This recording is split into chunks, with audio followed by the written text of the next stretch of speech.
read that fast. You better keep practicing. All right. Hi, John. No, that's something relatively new, isn't it? Hi. Oh, okay. I had no idea what how long it took. Uh-oh. 10 years? Well, that's see, you know, I see what gets better. You're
No, I was behind you and we got out before I.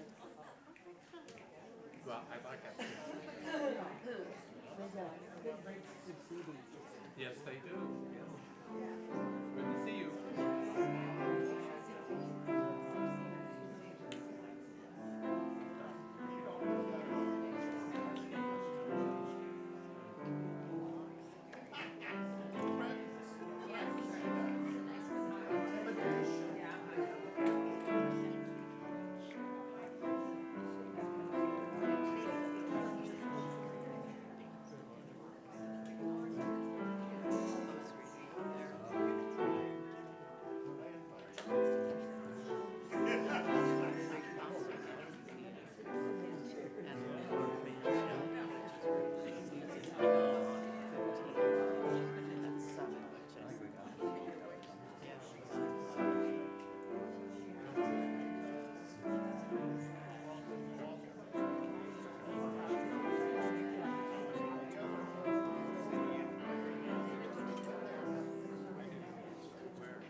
Good morning.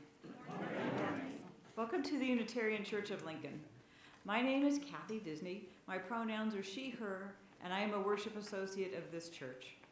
Over the last few years, the way that we have met has often changed. But whether in person, on Zoom, or a YouTube live stream, or some way of being we cannot yet imagine, worshiping together is a chance to deepen our connection with the sources of meaning in our lives and to proclaim who we are and what we are about, throwing open the doors of our congregation and proclaiming the radical love and welcome that is at the heart of our faith. At this time, Michael Stratman from the Board of Trustees would like to add his own welcome and give us a few announcements.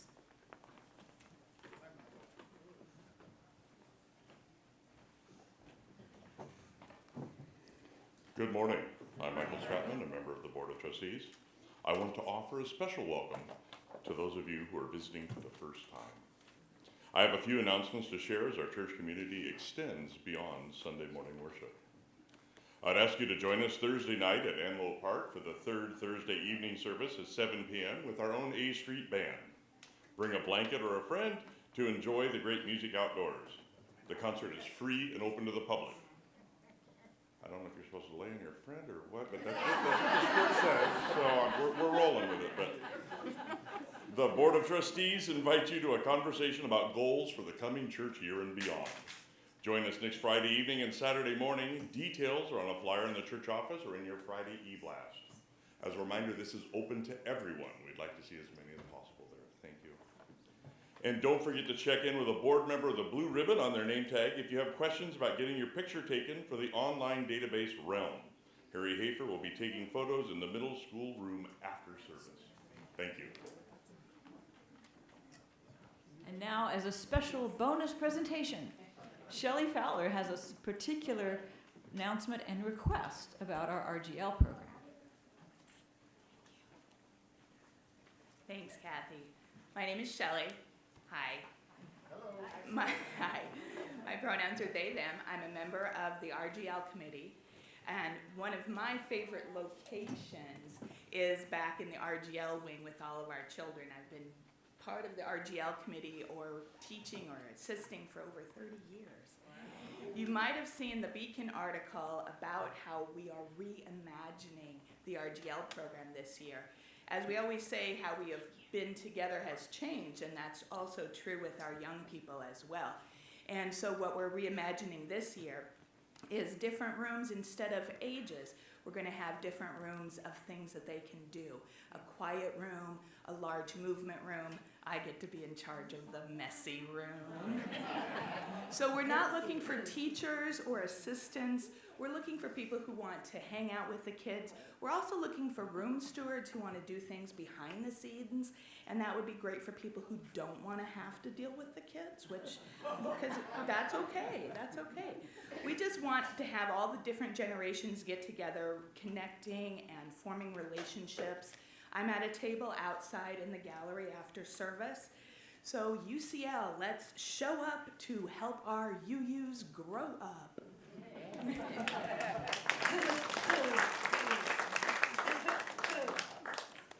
Thank you, Shelley. That was beautiful. The Unitarian Church of Lincoln aspires to be a loving community uniting reason with spiritual exploration to transform ourselves and the world. We have a big vision here, and we know that creating a loving community begins with welcome. So whether this is your first time here or your 500th, if you come here hopeful or heartbroken, whatever your age, gender, skin color, whomever you love, you are welcome here. As we enter into worship, take a moment to center yourself in this place, find a comfortable place with your body, take a few deep breaths, and let us continue into worship with our chalice lighting. Our chalice lighting words this morning come from Jezebel Anat. Let us come into a calm, clear place where we can relinquish our clutter and relax from busyness into being. Let us settle into that calm, clear place where the earth supports our bodies and the community lifts our spirits, where we can breathe in peace and center ourselves in love. Let us welcome our calm, clear place where our hearts can open and our thoughts can expand beyond the cobwebs of convention into the creative flow of infinity.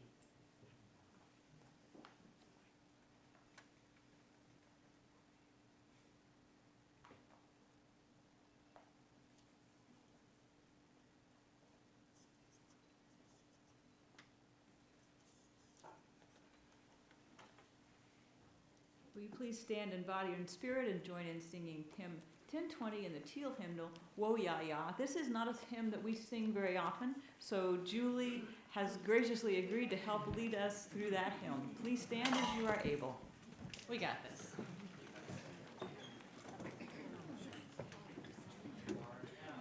We're ready, Bill.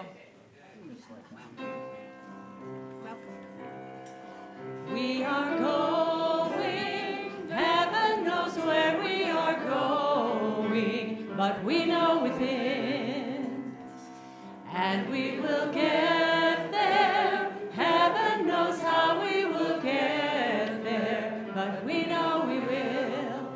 It will be hard, we know, and the road will be muddy and rough, but we'll get there.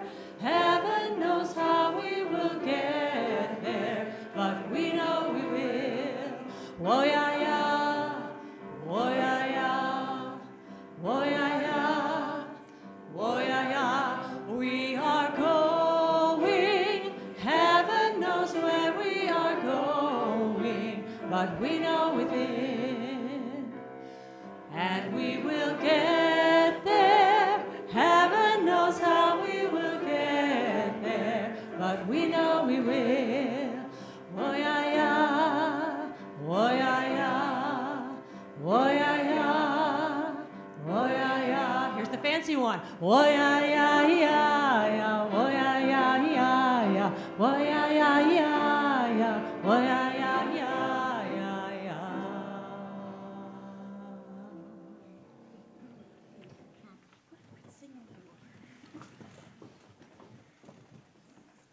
If there are any young people or people young at heart who would like to come forward for the story, you can do so now.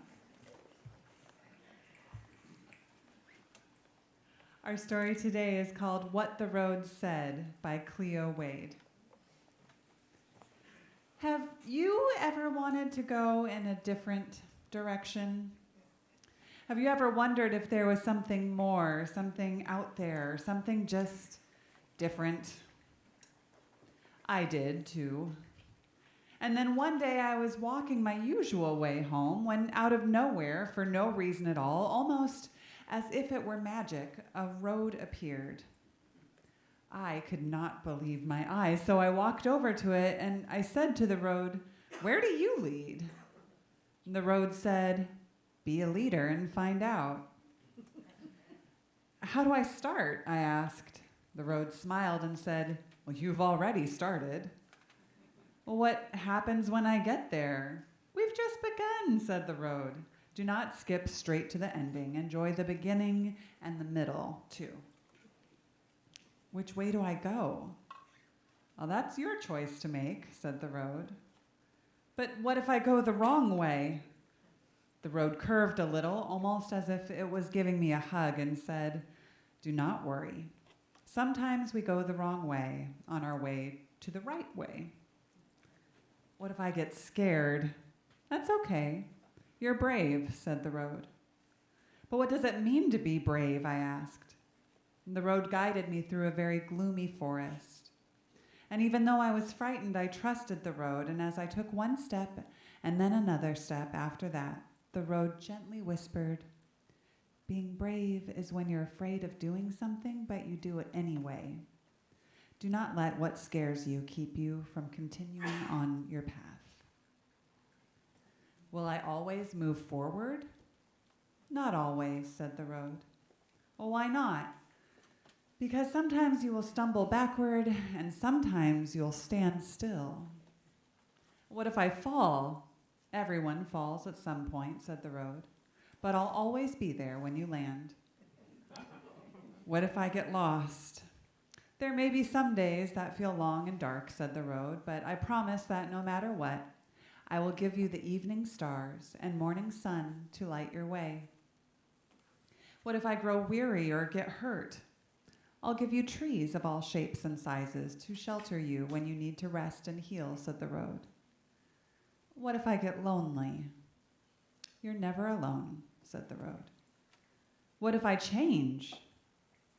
Come with me, said the road.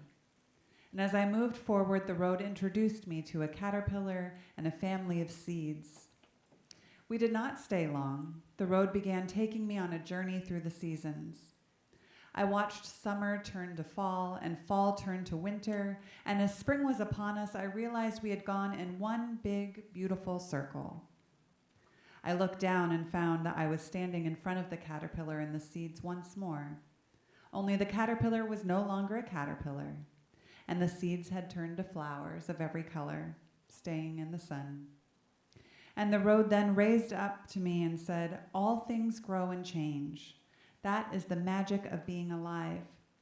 You too will find your wings. You too will bloom. No living thing is meant to stay the same." What if I need help on my journey? Ask your fellow travelers along the way.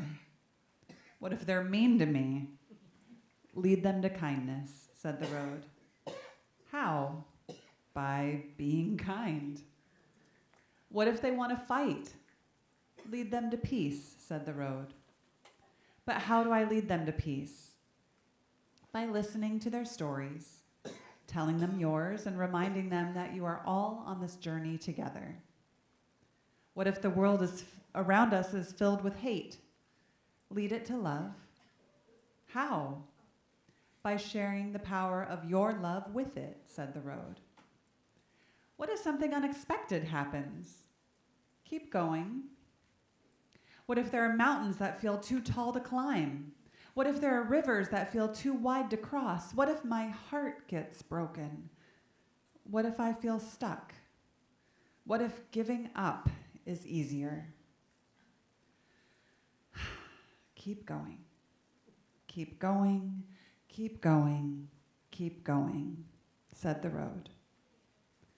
And what if I can't do it? You can, said the road. How do you know? Because you've come this far, said the road. I said to the road, "Where do you lead?" And the road said, "Be a leader and find out." And that is the end of our story. The children, thank you, are dismissed to their classroom as our guest music plays with Mark Schiffler.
a central part of our time together as we join together as a community to mark the moments of our lives. We share with one another our joys, our sorrows, the events that mark the steps on our journey. The threads of sorrow and those of joy are intertwined in the fabric of our lives, present for all, remembered by all. We share those threads, and then they are woven together with those of others in our community. Our joys are shared and magnified. We are comforted in our sorrows. I invite you to type into the chat or to speak into this shared space your name or the name of another you wish to be remembered in sorrow. And to remind you, there is something of a lag between the online and the live, so I may come back to things as they come in. So please share your name or the name of another you wish to be remembered in sorrow. Linda. Linda. Joanne? Luann? All who are waiting for medical results. All who are waiting for medical results. The Mideast. Lillian's tree. Lillian's tree. Priscilla. Priscilla. Joan. Jala. Chala. Stacy. Stacy. Orly. Orly. Joy and Dave? Joy and Dave.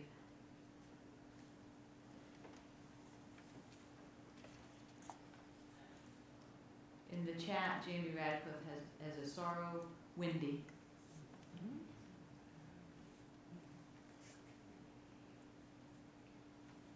Joy is also a part of this community. So I invite you to type into the chat or to speak into this shared space your name or the name of another you wish to be remembered in joy. Tim? Tim? Kathy. Larry Gregg's 75th birthday today. Larry Gregg's 75th birthday today.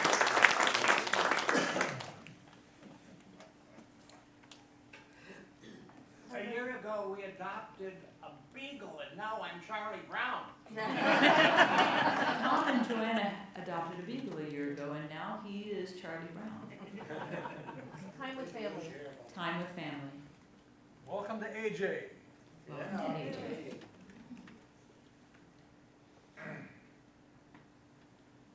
In the chat, we have Joy at Trey and Jeff Lusk's son Joseph heading to Southeast Community College in Milford this week to begin his studies on a fully funded scholarship. Wow. Dan and Emma? Dan and Emma. Dan Wheeler's 85th birthday. Dan Wheeler's 85th birthday And the family reunion we had. and a family reunion.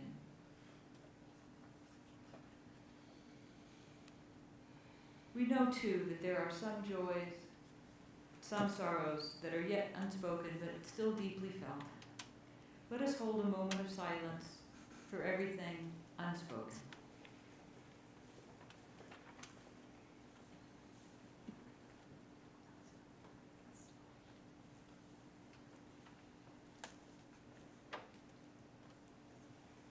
Thank you for your presence.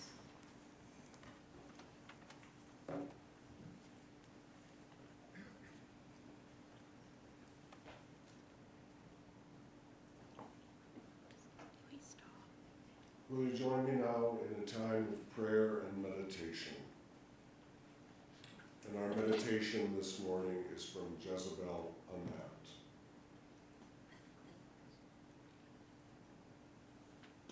I am lush land and rugged rock, the massive, monumental mother.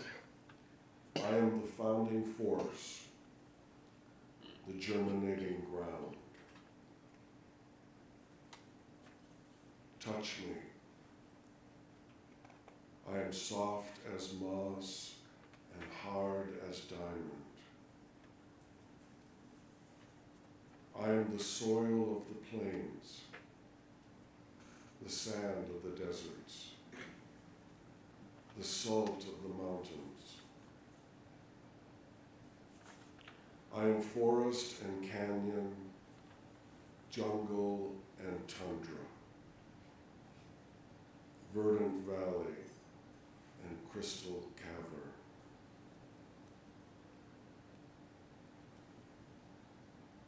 Stand on me and I will sustain you. Dig your roots into me, I will nourish you. Grow in my gardens, feed on my greens, dance in my meadows, build from my mud and stone.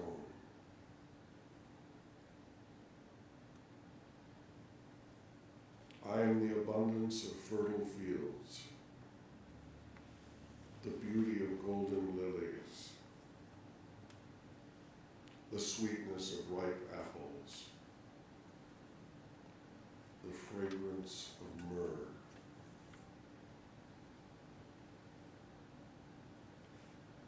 I am the rotting vine, the moldy grain, the decaying wood. All matter returns to me, for I am renewal. I am the sphere of the seasons, and when your span has ended, I will bring you home. May it be so, and amen.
Speak for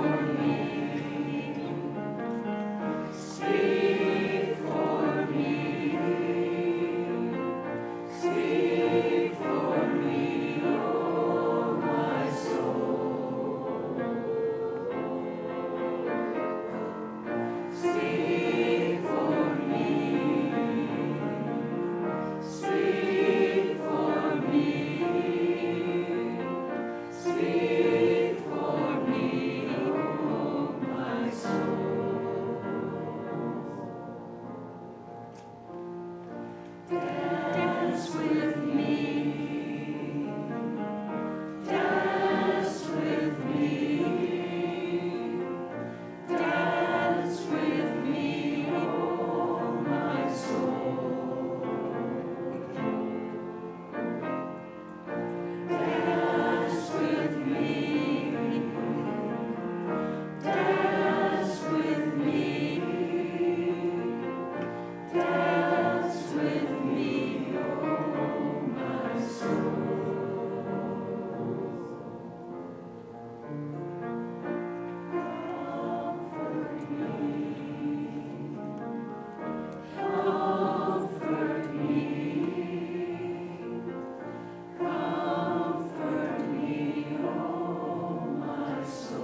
reading today is by the not yet immortal Willie Nelson.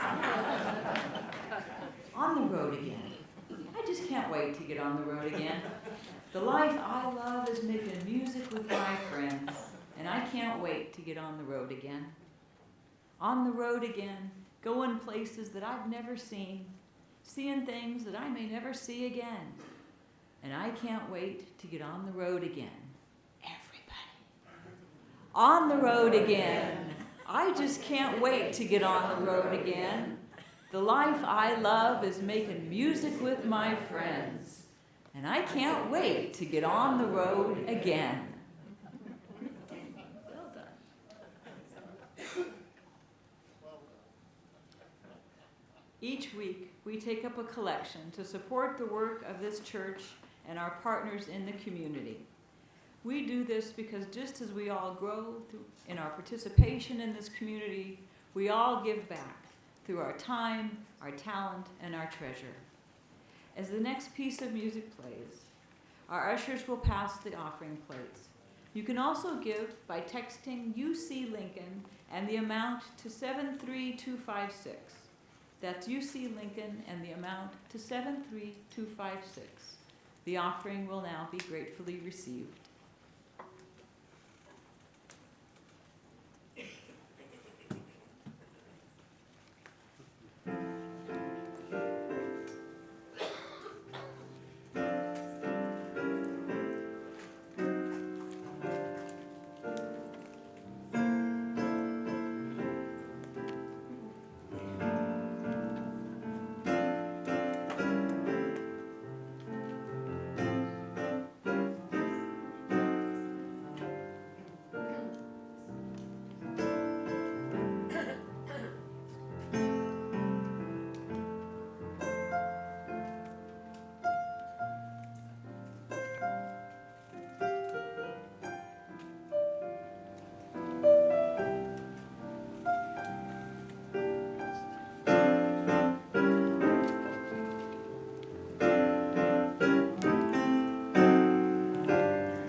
Good morning, Lincoln. My name is Reverend A.J. Galazan. My pronouns are he and his. And I'm your new interim minister, your in-between minister. your temporary companion. Last Sunday, I was a first-time visitor here, and like all good Unitarian Universalists, I appreciated that many of you are proudly wearing your name tags. Thank you. And I noticed that you keep them in semi-alphabetical order on the name tag board. I'm easily impressed. I loved listening as you shared highlights of your church history last week. One of my credos is that worship is the work of the people, and you demonstrated that very well last Sunday. When we bring our authentic selves and our interests to this place, we all have an important part to play. Special thanks to your president, Judy Hart, and your administrator, Jean Helms, for taking the extra time and energy to get me up to speed. These first few months of a new ministry can be very disorienting for all of us. I need to forget some of the systems I have used in the past and gently acclimate to the culture of this church. Thank you for giving me some space as I navigate this transition. I want to get to know each and every one of you, and I appreciate your patience. My preferred method is to start slow and build momentum gradually. So today we begin what I hope will be an extended and meaningful conversation. I do not come to you with pre-programmed directions. I don't know what we will say to each other. We all bring our own baggage to this place. And I'm obsessed with baggage right now, since I've been packing and unpacking, loading and unloading, asking myself, why did I bring so much stuff? As a minimalist, my goal is to take no more than I can fit in my car. But it's quite amazing how much stuff you can cram in between boxes and under the seats. Sometimes I feel like I'm on a life raft. And yet I want to be surrounded by all the comforts of home. I know I can't take it with me. I guess you could say I'm back on the road again. I'm not sure of my bearings, but somehow I'm making my way and proceeding on course. The open road is an apt metaphor for the spiritual quest. It can be smooth or bumpy. It can be a one-way street or an endless loop. So I like to look for signs along the road.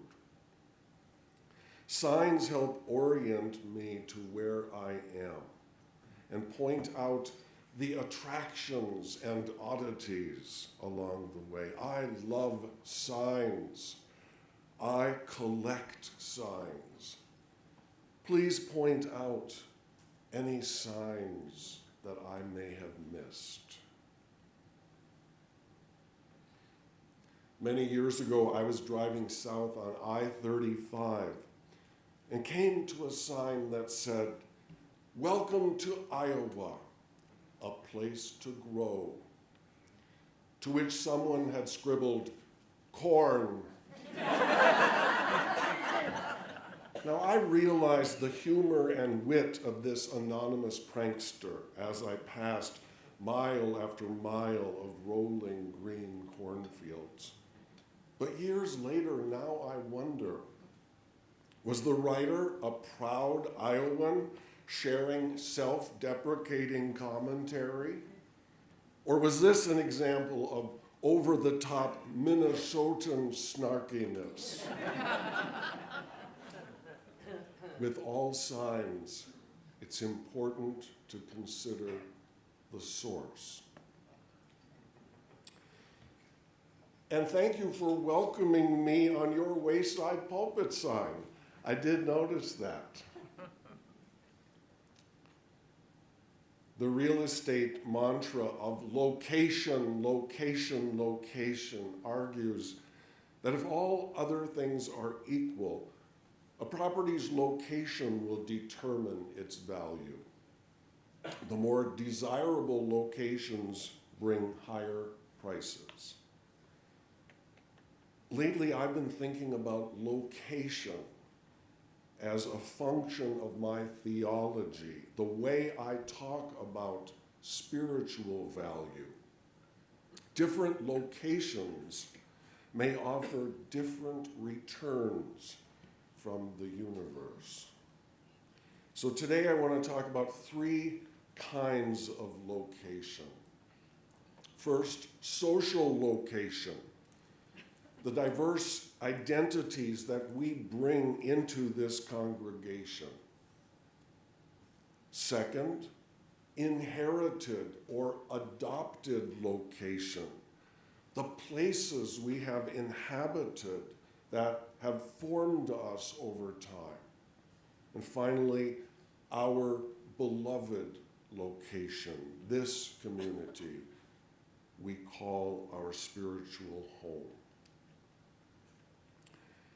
If you've been to any UU denominational gatherings recently, you probably have noticed a trend that some speakers offer detailed, self-selected disclosures of their social location and often their physical appearance.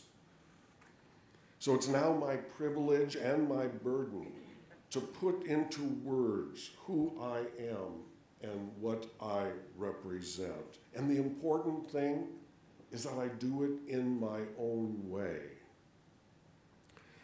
I'm not going to repeat this every week. So here is my introduction. I am male. I am white. I am middle class. I am somewhere between middle age and senior citizen, closer to senior citizen. I am educated and politically aware. I am of average physical ability. I use hearing aids. If you wear a mask or have a very soft voice and I can't read your lips, or your voice might be muffled, I might ask you to repeat yourself or speak more clearly. Amen. Okay. I am gay. I'm married to my husband, Matthew. We've been together for 37 years, but who's counting? He is a psychiatric nurse manager at a mental health hospital. We have 2 standard poodles and a cat. We live in the deep forest, and I like to walk in the woods as a form of meditation. I'm a Unitarian Universalist. Who knew? Which for me means I value the inherent worth and dignity of every person over and above any specific creed or profession of sectarian division. And I will have much more to say about religion as time goes by. I am a large, bald person with a booming voice. And I'm aware of how my physical presence may appear threatening to some people. So I aim not to overpower you, but to meet you where you are. I'm wearing a black clerical robe and a ministerial stole. This habit of dress connects me to my ordination and the lineage of preachers and teachers and mentors from our liberal tradition. And it de-emphasizes my personal idiosyncrasies and biases. Yes, I have idiosyncrasies and biases.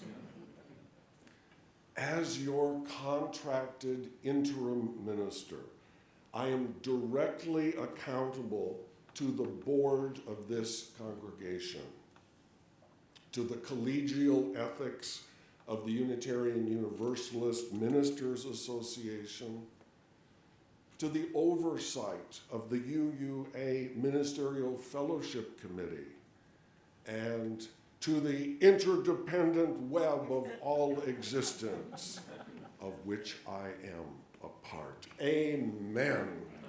Thus ends my self-selected disclosure of social location.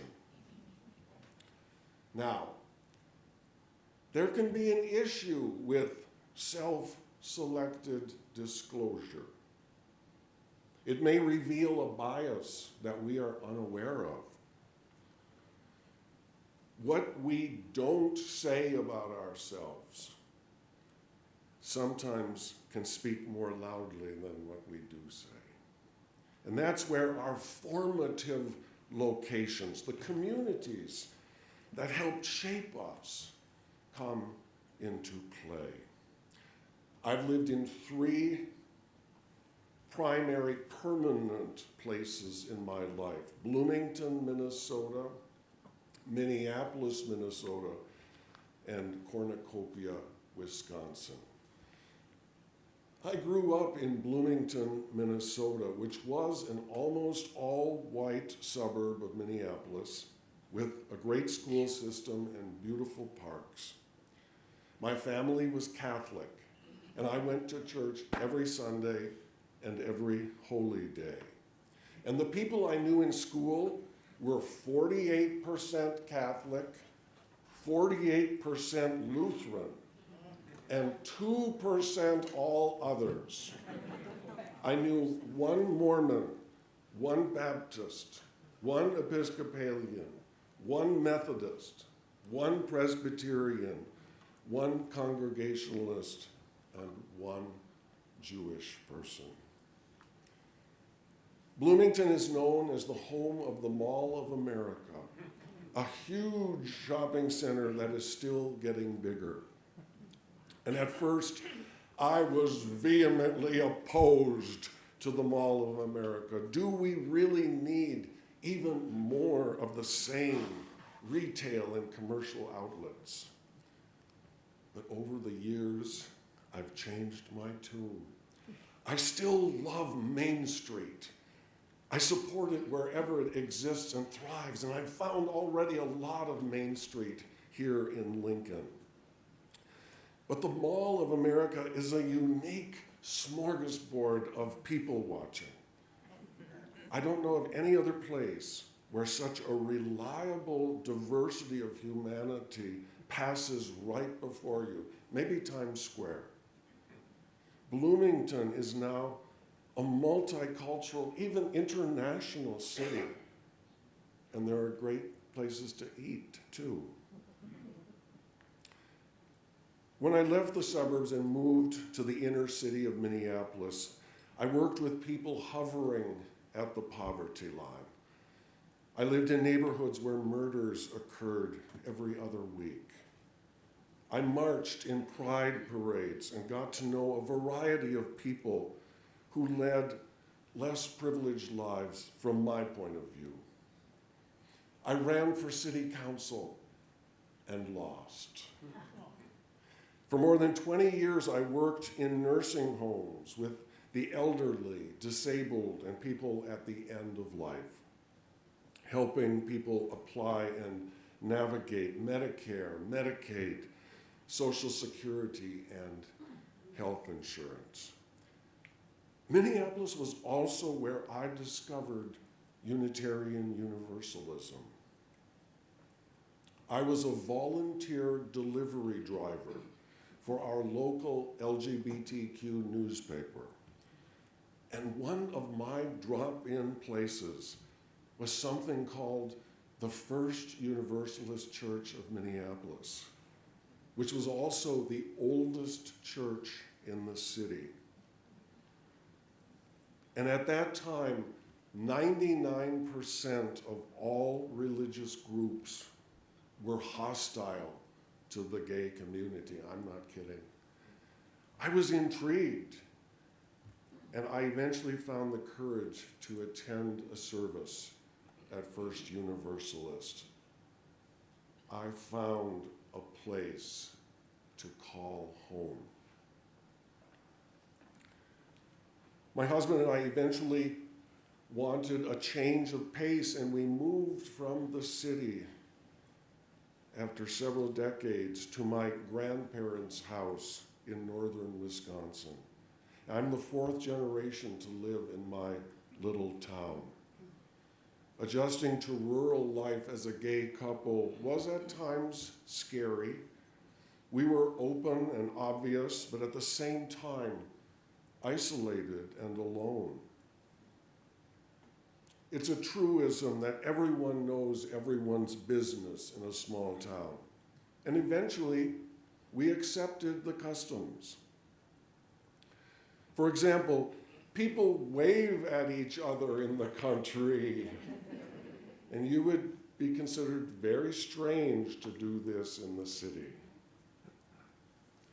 My little town has a gas station, 2 bars, it's Wisconsin, a post office, a general store, and 3 churches, Catholic, Lutheran, and Russian Orthodox. I have connections to all 3 churches. My father was Catholic, my mother was Lutheran, and my great-grandparents were Orthodox. I feel grateful to have lived in a suburb, the inner city, and in the middle of nowhere. Although Nebraska might have a little more nowhere.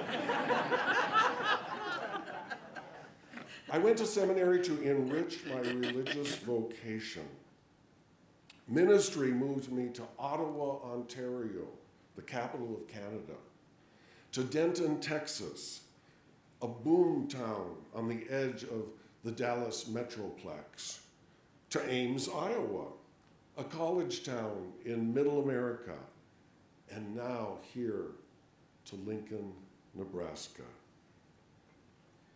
Each new location adds to my theology. You are already influencing me without even knowing it, just by being who you are. Your assignment this week, should you choose to accept it, is to ask yourself, how do you describe your social location? How much do you self-disclose? When you introduce yourself, what are the important locations that have helped inform your ethical or spiritual path? What location feels like home? How did you arrive here? I hope that over the course of my time with you, we will get to know each other deeply by sharing details of our own journeys.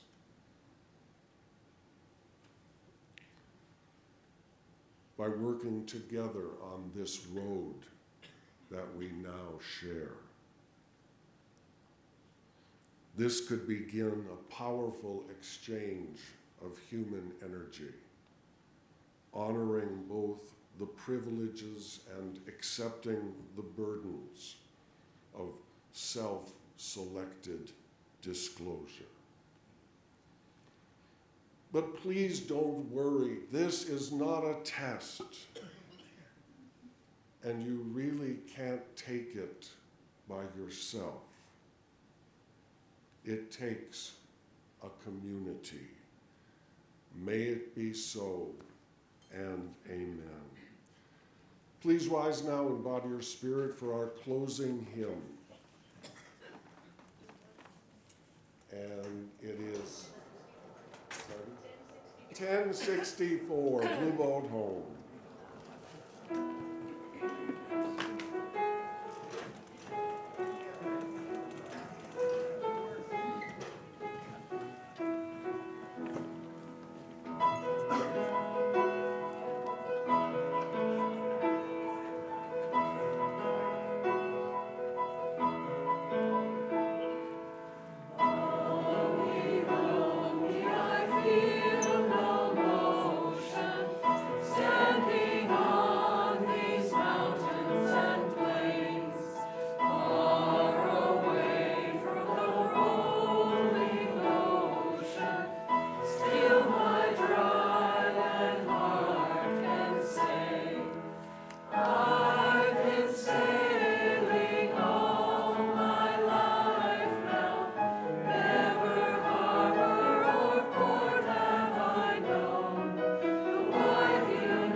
Our closing words are by Kenneth Collier.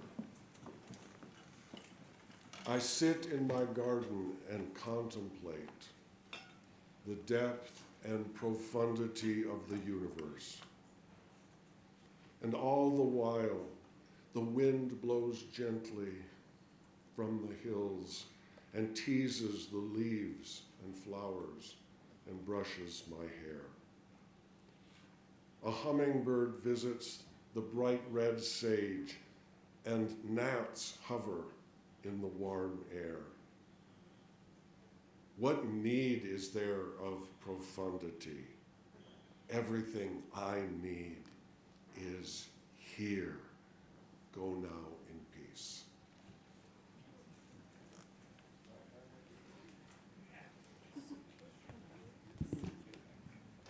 Howdy, folks. I want to give one more plug for Antelope Park. It's this Thursday at 7 at Antelope Park. The band's been working really, really hard. Do we have any other band folks here? Mark, obviously. Yeah, Reunion. Yeah, they've been working really, really hard. Yes, give them a round of applause. Yes, yes. So there is some rumor that it might rain on Thursday. If it does, we'll just do it here. We'll just be in this room. So check out the social group in case that changes. Otherwise, we'll see you at Antelope Park. Also, we're going to play this last one. And then as you're shuffling out, Mark and I have one more we're just going to play as you're leaving. You can stick around, you can leave. Doesn't matter to us. We're going to play it anyway.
Thank you.